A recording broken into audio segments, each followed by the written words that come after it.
IPW. I'm the voice of IPW J-Rod. We kicked off our first ever weekday event by reuniting the IPW fans with 2021 Match of the Year winner, Myron Reed. Reed came down to the ring to a chorus of cheers, but was quickly cut off by IPW Michiana champion Vendrick Bison. Bison is upset that I have taken the time to showcase guys like Hoodfoot and Myron Reed, yet I haven't set up the time to interview Bison. Bison took time to throw some shade on Myron Reed, calling him a hillbilly from Kentucky and making some insinuations about Reed's family. Myron Reed told Vendrick Bison to put his money where his mouth is and give Myron a shot at the Michiana title. Bison accepted, and we were set up for an awesome match later in the evening. Our first bout of the night saw newest Gold Team recruit and main event qualifier Anderson Knight taking on one half of the IPW Tag Team Champions. This was our Patreon exclusive match, so subscribe to the IPW regular tier to see it. We remember at Onslaught, Felix Morio was outside the arena begging for spare change. This time, Felix was outside Y Bar and Bistro begging for a job. He was approached by LaDon Sanders, who needed a tag team partner. Felix accepted the job, and the two would be in tag team action later in the evening. Our second match of the evening was the 8th and final Fate of 8 tournament qualifier. Considering the circumstances in which John Tavius lost his #1 contenders match last week at Destiny, it was only fitting that he would get a chance to fight his way into the tournament. His scheduled opponent, however, didn't show. Instead, we saw Jeremiah Goldmain once again, this time accompanied by Anderson Knight and Anthony Katina. Goldmain informed us that the original opponent was paid off by Goldmain, who wanted the spot for himself. He tried to convince Tavius to lay down for him so he could get the spot in the tournament without ever having to fight for it. Tavius took the bait, but double-crossed Goldmain and was able to get himself some revenge for what happened to Destiny. And although Tavius gave Goldmain a good amount of punishment during the match, Goldmain's clients were constantly distracting the referee. No matter how many times Tavius had Goldmain's shoulders pinned to the mat, he just couldn't get the referee's attention long enough to have his pin counted. Eventually, those distractions ended up being exactly what Goldmain needed as Anderson Knight passed him a foreign object that he was able to hit Tavius with and win the match. The most unexpected person to find his way into the tournament did just that. Somehow, someway, Jeremiah Goldmain will be competing in the Fate of 8 tournament on June 3rd. As a fan, this was a bit of a letdown. It would have been awesome to see John Tavius mix it up with some of the other guys in the tournament. Instead, he was screwed not once, but twice by the Gold Team. It is also worthy to note that the Gold Team now has 2 members in the tournament. This makes them the 3rd duo in the tournament along with the Home Team and the Forgotten. It will be interesting to see how the brackets look. Speaking of the Home Team, a fatal 4-way was next on tap as a returning Forever Young faced Thomas Bailey, Marco Modelo, and the Home Team's own Josh Raymond. It was a unique fatal 4-way in which only 2 men would be in the ring at a time. And in order to get into the match,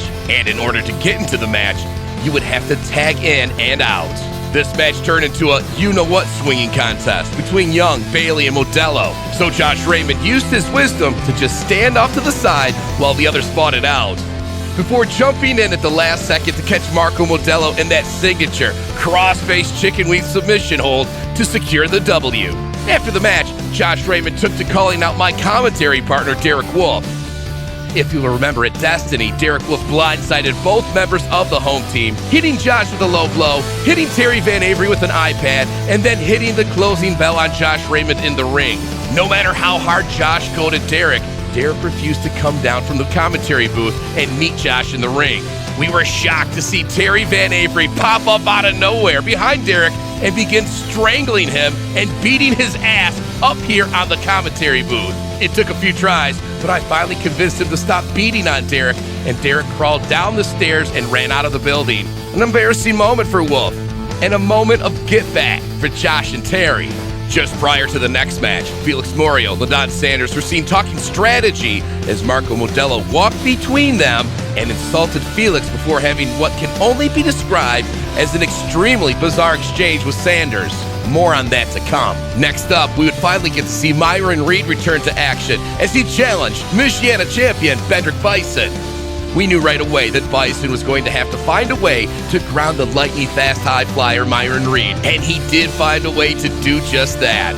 Eventually, though, a low blow and a roll-up was the deciding factor as Bendrick Bison defended the title and picked up another huge win over a nationally known competitor.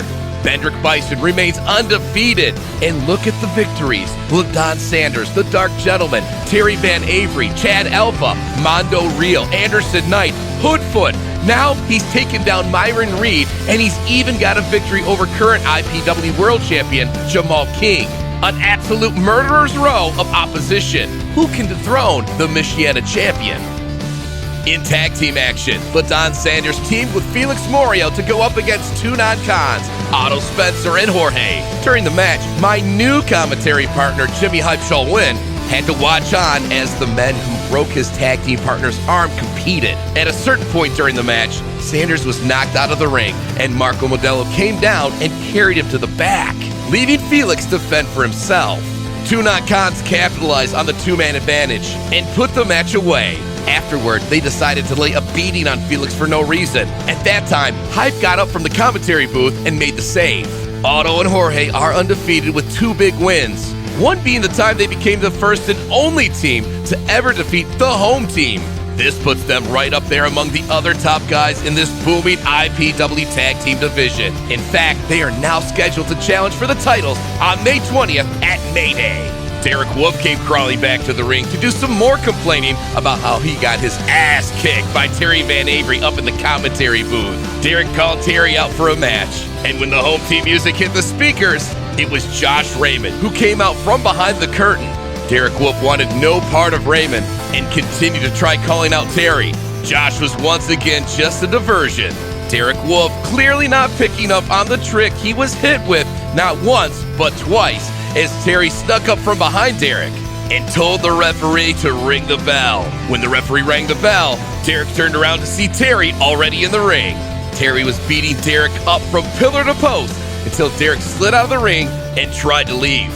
Josh Raymond stopped him from getting through the curtain, and Derek slid into the ring and back out the other side. But this time, he retrieved his iPad. He got in the ring and tried to hit Terry with it, and Josh grabbed it away from him. During the struggle, Terry was loading up that huge super kick, and Derek moved out of the way just in time for Terry to accidentally hit Josh with it. When Terry turned back around, Derek absolutely destroyed him with the iPad, calling for a disqualification. It looks like Derek Wolf got the last laugh. What's worse, that huge super kick knocked out one of Josh Raymond's teeth. Terry was apologetic, and it looked like Josh accepted it, but Derek did have something to say about the whole thing. Boy, do I feel good. Matter of fact, do I feel great. I feel fantastic after what happened at IPW Thunderstruck. And while I may still be on a losing streak, do I really feel like a loser after that? Hell no. I took my iPad and I bashed it over Terry's head. And not only that, I got the home team to turn against each other. I mean, it was obvious from the look in Terry's eye when he went for that super kick that he was out for blood, but he wasn't looking at me. He was looking at Josh. That kick wasn't intended for me. So I don't know what is going on, what bad blood brews between these two, but Josh, if you want a match with me, you got it at Mayday. But that's assuming, of course, Terry Van Avery doesn't kill you first. That being said, I'm excited for this match. It's going to be one of the easiest matches I ever had because, Josh, you don't belong in a ring anymore. No, you belong in a museum. You're so old, you belong in a museum. Okay? And when you decided to take our friendship and throw it in the trash, well, you chose poorly when you did that. And some people may think I'm being a snake about all this, but the fact of the matter is snakes, I hate snakes. I would never be a snake, okay? I'm just doing what I need to do to secure success for Derek Wolf. And while I may not be in the Fate of 8 tournament, I have the resources to make things happen. So I will find fortune and glory. You can bank on that. To imply that Terry kicked Josh on purpose is ridiculous. These guys have been close friends for years. But at this point, I am excited to announce that the match has finally been made and both contracts have been signed and returned. Josh Raymond and Derek Wolf will go one-on-one on May 20th at Mayday. We finally reached our main event. The Gold Team's very own primetime Anthony Katina challenged the IPW champion Jamal King. It looked like King was going to have to find a way to fight three men as Goldmade and Anderson Knight were outside of the ring, causing all types of trouble. John Tavius reemerged to get some payback on the Gold Team, turning this nonsense into a fair fight.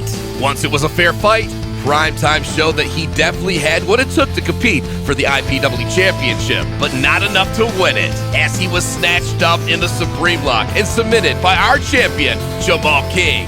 And still, the Fate of 8 tournament qualifiers have been decided. Anderson Knight, Terry Van Avery, Chad Alpha, Schwartzy, Max Morrison, Jeremiah Nazareth, Josh Raymond, and Jeremiah Goldmade.